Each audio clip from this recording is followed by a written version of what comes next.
Hello everybody, Backyard Bullion here. So today I want to talk about preserving your buying power with gold and silver versus holding cash. And it's a really important topic for me. It's a really interesting topic I find as well, but it's one that's formed quite a kind of fundamental strategy going forward for me for my long-term investments into my pension and preserving my buying power. Now do remember, I am not a financial planner, I am not an investment guru. I'm just a dude who likes to buy gold and silver. These are only my thoughts and opinions on the topic, so if you don't agree with them, that's fine, but also remember that any financial decisions that you guys make are yours and yours alone. Now, this whole topic of preserving buying power is being talked about by other YouTube videos and other YouTube channels. There's quite a lot of other resources out there, and that's one of the main places I got my knowledge from. But I'm going to do a good old stab at explaining it and say why it's important to me going forward for my pension. I've got here a couple of really nice crisp £50 notes, and they're always fun to play with, and I'm sure it's the same with you guys in the USA when you get a really nice $100 bill, crisp $100 bill. It's always a fun thing to have and see. But cash is king, that's the old phrase, but is cash really the king? And I have very, very much in the argument of the case that it's not, and certainly not if you've gone like me, you've just withdrawn a couple of £100 in nice crisp £50 notes for a YouTube video. That money is now out of the bank. It's not earning interest. Not that it was earning particularly large amounts of interest in the bank to start with, but cash is a necessity. Everybody needs cash to go throughout their lives. But if you have a whole bunch of cash sitting in a sock drawer or under a mattress somewhere, and you've had it there for a very long time, you've inevitably just lost out big time on that cash. It's lost its buying power due to inflation, consumer price indexes and everything going up, and it's just not worth it. But gold, silver, are they worth it? Is that a good thing to do? Because gold is essentially cash, it's just a different form of cash. So transferring your cash into gold, does that actually help? And yes, in my opinion it does, and I think there's a lot of evidence to back that up. And all you've got to do is take a case in point like this Krugerrand. So many of you have seen this on my channel before. This is a half Krugerrand that I inherited from my grandfather.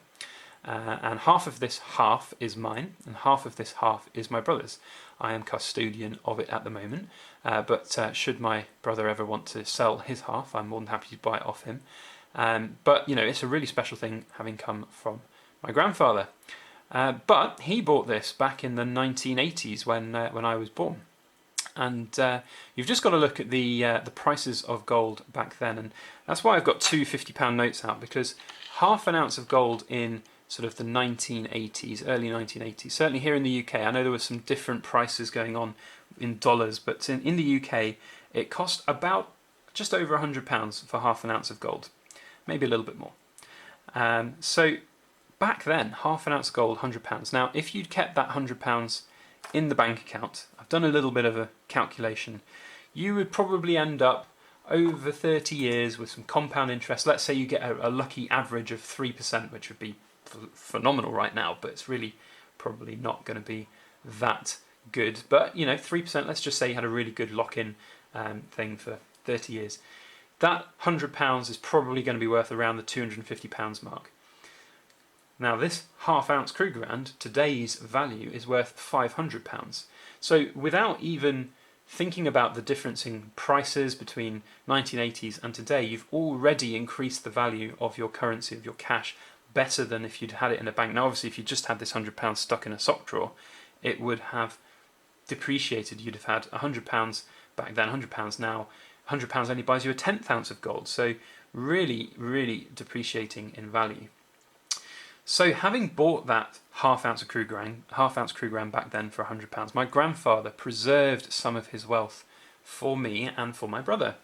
And it's one that's really, really key for my strategy going forward. Now I've got quite a way to go before I retire, but as with a lot of people, it would be lovely to look to retire before maybe I'm 60, or at least be able to have enough kind of reserves, enough drawdown on my pension pot to be able to take a step back from working full-time, from working really hard time, perhaps even looking at Backyard Bullion as a hobby business. And whilst I'd never earn kind of similar amounts of money that I might earn from my day job doing that, it would be a real pleasure to be able to be doing that sort of sustainably for the long-term future.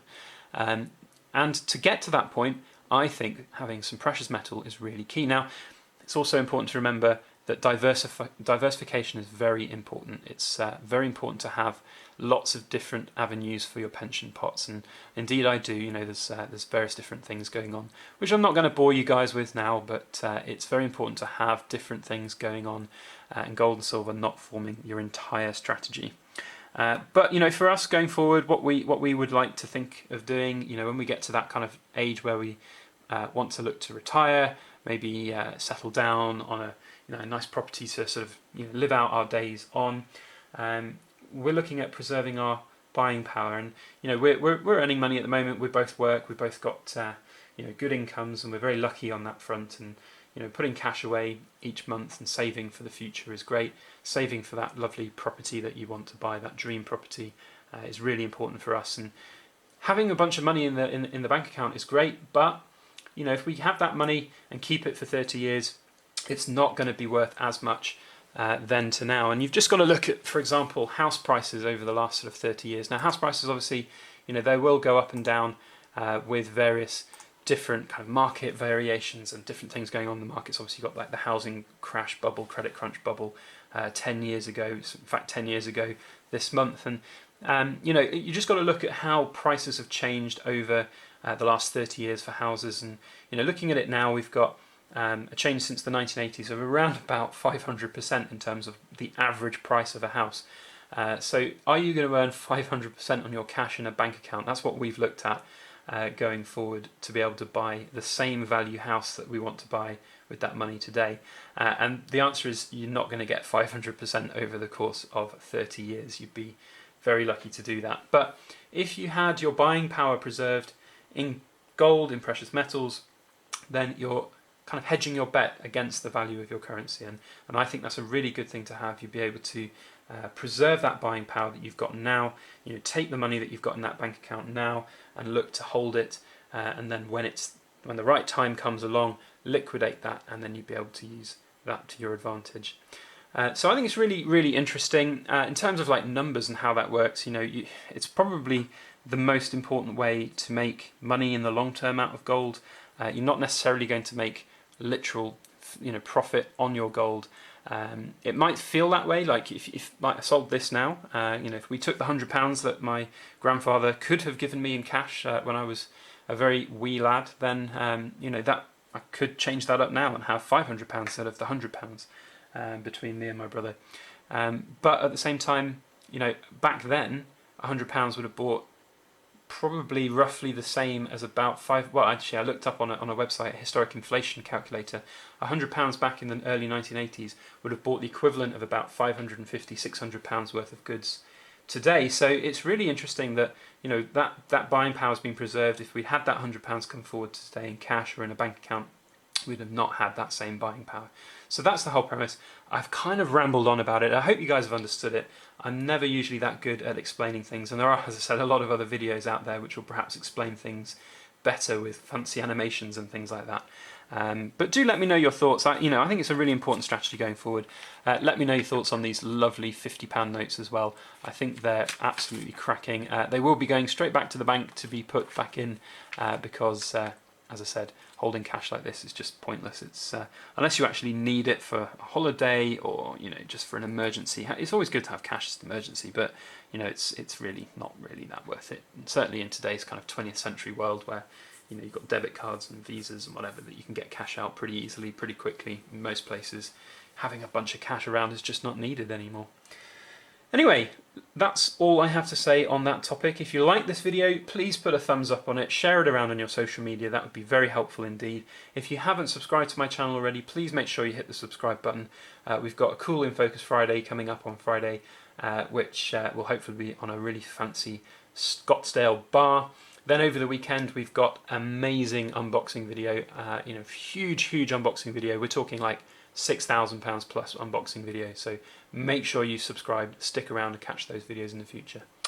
Otherwise, I just want to say a massive thank you to everybody for watching, and please make sure that you like, share, comment and subscribe for more.